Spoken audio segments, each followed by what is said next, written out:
Welcome back to another video. Today I'm going to be giving you a crash course in how to deny transitions on the ground in UFC 4. In the first part of the video I'm going to take you through different transition denials in the most common positions on the ground. So those positions are going to be full guard, half guard and side control, and I'll show you the denials whether you're on the top or the bottom. Then in the second part of the video I'm going to give you some more general tips on how to improve your timing and get more consistent with your transition denials. Before we get into the video, I would advise you to change your grappling controls from assist to legacy, and I'll show you on screen exactly how to do that. EA added this assist option to make the grappling system a bit more accessible for new players, but it really limits the options you have on the ground, so by using it you're putting yourself at a disadvantage. The legacy controls do have a steeper learning curve, but trust me, the quicker you learn them, the better. When you're in the bottom in full guard, the denials are actually quite simple.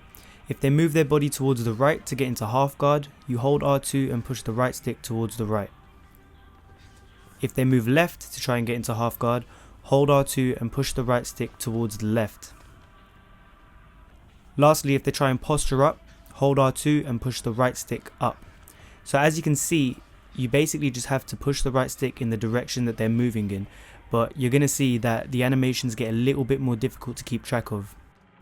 When you're in the bottom in half guard and they try and transition into top mount, they'll put their hand on your thigh. That's how you know they're getting into top mount. You hold R2 and push the right stick left.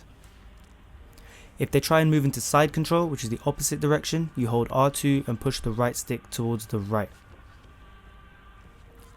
And just like before, if they try and posture up, as always, it's R2 and up on the right stick. Now, one thing to note here is that you can be in half guard but on the other side, so your other leg is free. And I'll show you what I mean on screen. In this case, everything's the same, but the denials are flipped. So when he tries to move into top mount now, you have to hold R2 and push the right stick towards the right, and side control will be towards the left.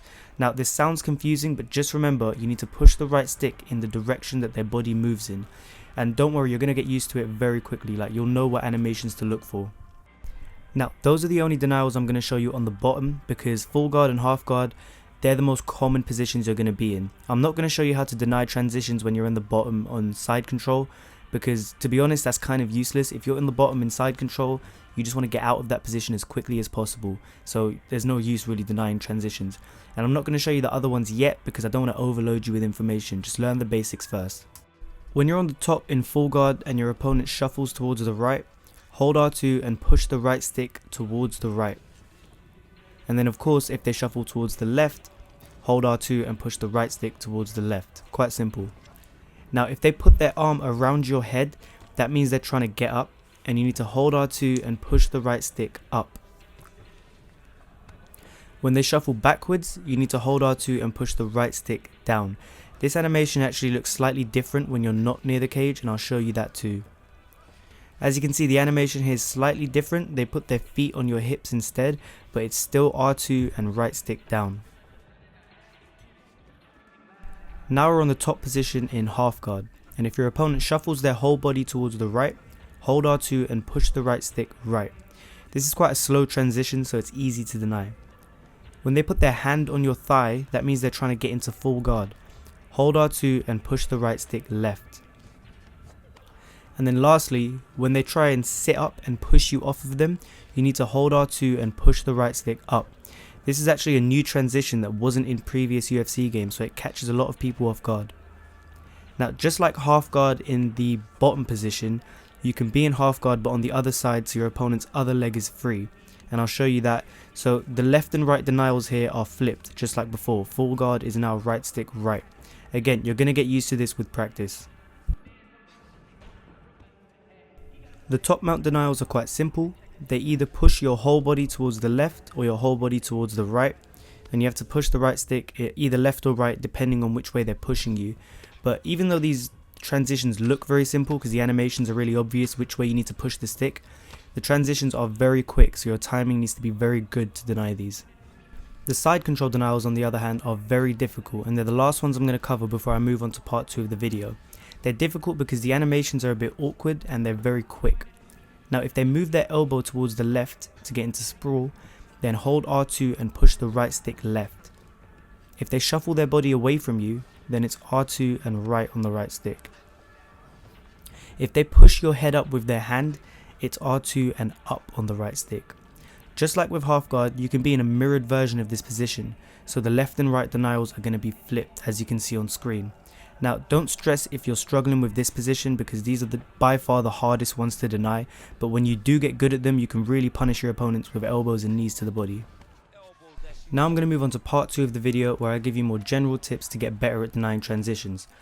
Firstly, practice in offline modes. Now in offline modes, when you're grappling, when you hold down R2, it will literally tell you which way you need to push the right stick to deny your opponent's transition. In UFC 3, this is actually how I got good at denying transitions. I played through career mode and I would always take my opponents down and it would tell me which way to go. It sort of does feel like cheating, but it's a good way to memorize the different animations so that they become muscle memory when you fight online. Secondly, this mostly applies to online fights. Try and see if your opponent has any habits. And what I mean by that is, for example, if your opponent's taken you down twice and both times he's transitions from half guard to side control, then it's likely that he wants to do that again. So look out for that transition. It's not always going to work because they might switch it up, but my point is people have habits. They have favorite positions that they want to put you in to damage you. So watch out for that and it can really help. Thirdly, when you're on the bottom, try not to throw too many strikes because they don't really do much damage, so you're not really getting much benefit out of it, and they can interfere with your transition denials. So if you're throwing a punch when you're on the ground and your opponent goes for a transition at the same time, it's really unlikely that you're going to deny that transition because you're late on it. Also, stay calm. Don't spam the right stick in different directions because you're definitely not going to deny it then. It's literally all about timing. You need to wait and press it at the right time. Above all, just practice, practice, practice. It can be really frustrating at first, I know, but trust me, it's satisfying when you start to get good at the ground game, and it's a really, really important part of the game. Alright, that's it for this video. The first part of the video was very information heavy, I know, so you might need to watch the video multiple times to really get to grips with it. Just be patient and practice, and it will come to you in time. If you found the video helpful at all, if you learned anything new, like, comment, subscribe, it really helps the channel out. If you've got any friends that might be struggling with the ground game, why not share the video with them? Also, if there's anything you're particularly struggling with in the game, comment down below and I'll specifically make a video for that. I've got more videos on the way very soon. Thank you very much for watching.